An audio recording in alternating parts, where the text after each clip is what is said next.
Amazingly, we are nearing the end of the 2010, so there's no better time than now to talk about some of the most underappreciated movies of this decade. I'm going to factor in box office numbers, critics, audience scores, Oscar nominations, and much more. But here we go. Movies from the last 10 years that deserve some more respect. Let's start off with a favorite of mine, Johnny Depp's Mordecai. Wait, that can't be right. Let's start off with a favorite of mine, Chef. That's right, I'm gonna pull you in right off the bat with a little bit of food porn. Jon Favreau's 2014 slice-of-life comedy about a down-on-his-luck chef who opens up a food truck and bonds with his son has gained some more traction since its release. The movie, which in my opinion is the most delicious-looking movie ever made, was spun off into a real-life cooking show on Netflix called The Chef Show. It pairs up Favreau with Roy Choi, the man who trained him for his movie Chef, as they cook with celebrities from Hollywood and the cooking world. The movie Chef is pretty simple and straightforward, but it's arguably one of the most enjoyable releases in the last 10 years. It's funny, packed with some great stars, and I mean, yeah, come on, look at this. Hey. What? I just want to take another look at you.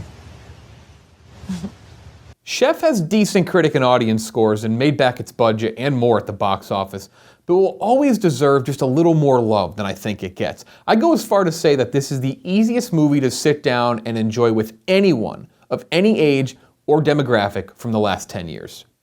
All right, time to take a shot at the Oscars here. Okay, here we go. In this corner right up here or here, I haven't decided yet, there's gonna be a counter. I'm gonna talk about these movies, and every time one of the movies I mentioned was nominated for Best Picture, I'll throw the number up one, okay?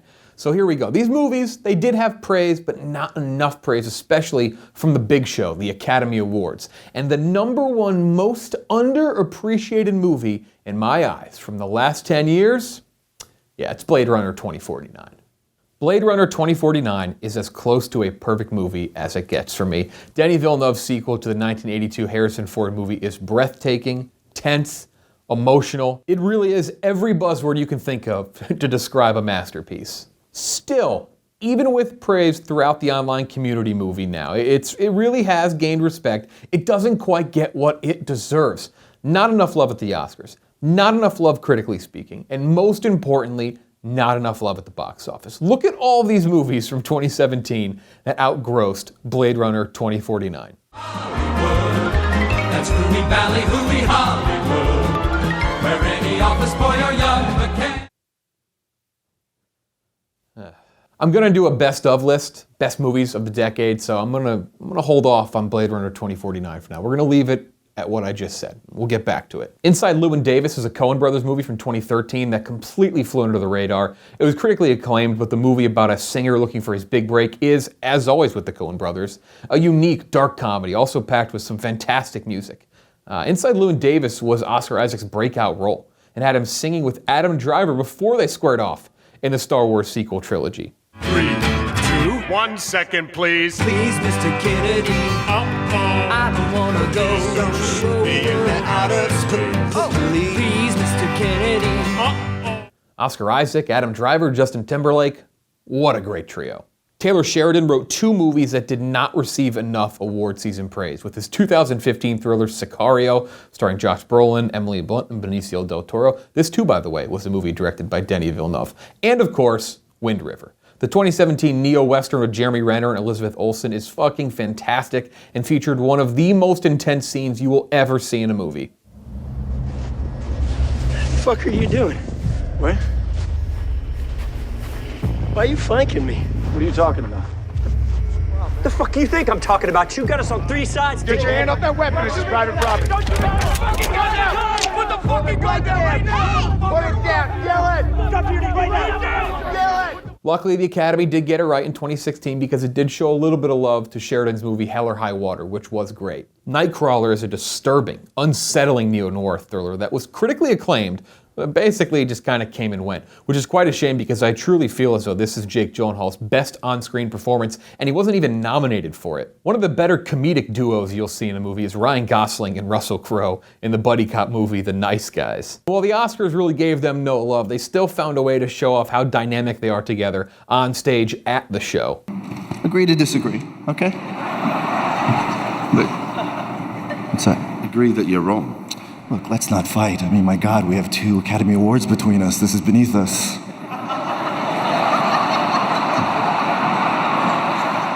Did you win an Oscar?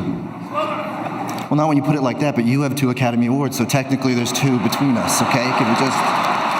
Molly's Game, the amazing true story about a former world-class skier who ran high-stakes underground poker games, was terribly disrespected by award shows, especially the Oscars, which showed a sliver of love for Aaron Sorkin's incredible script, but nothing for the likes of Jessica Chastain or Idris Elba.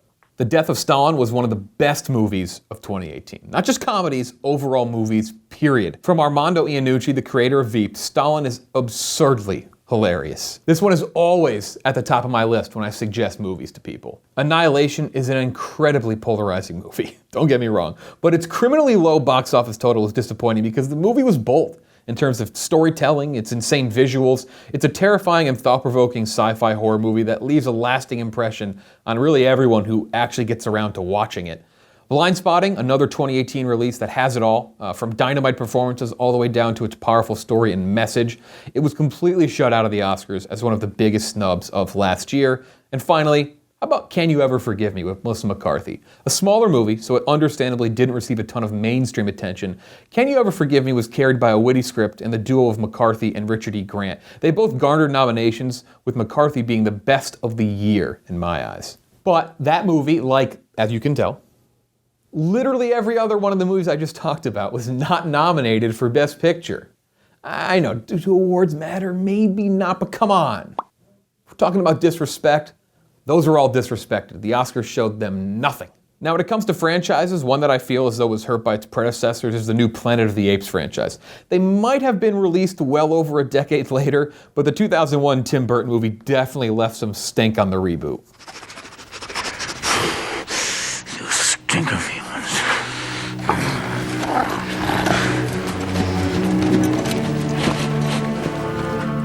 All 3 movies bring something different to the table, and Andy Serkis' job as Caesar is an insane cinematic achievement that never quite got the proper recognition.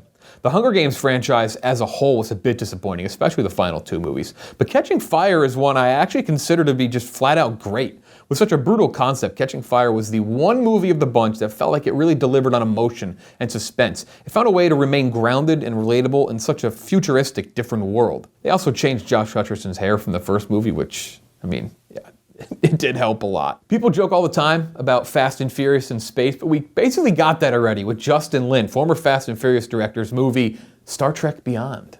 Let's make some noise.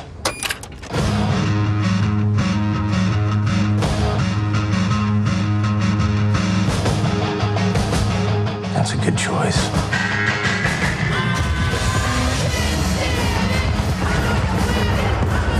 It wasn't perfect, but it might be my favorite out of the bunch.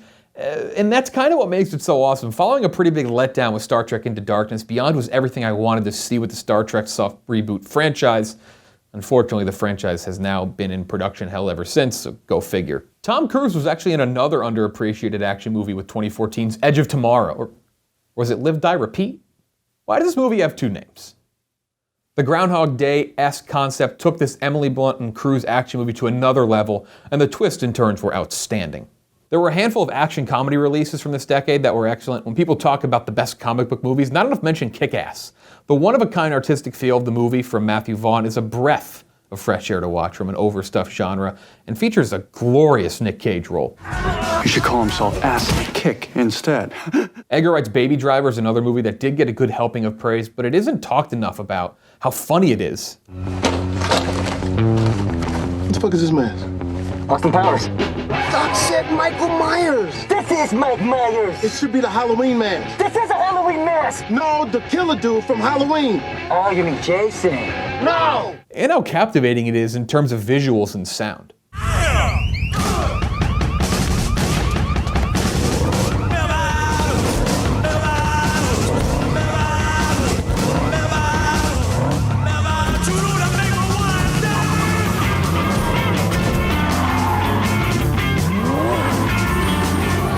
If you like Ocean's 11 and have never seen Logan Lucky, that needs to be the first thing you do after this video. Director Steven Soderbergh took his Ocean's 11 masterpiece and gave it a southern twist with Logan Lucky, which some people actually refer to as Ocean's 7-Eleven. Come for the killer heist movie and stay for Daniel Craig's accent.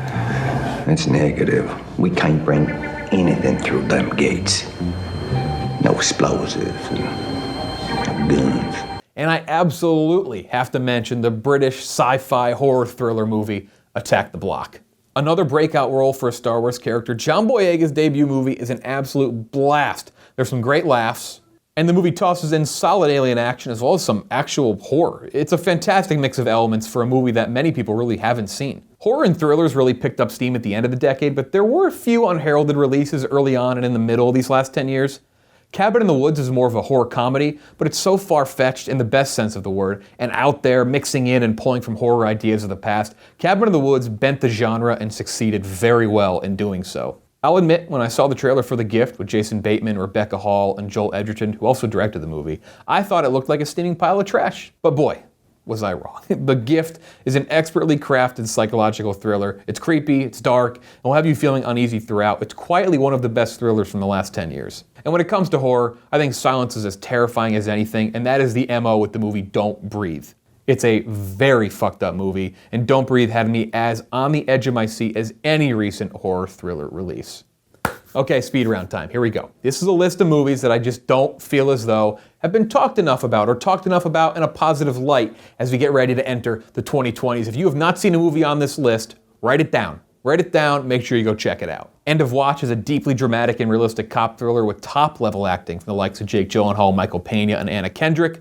Searching perfectly executed the style of a movie through a screen, a concept that had been fumbled with previous attempts in the horror genre.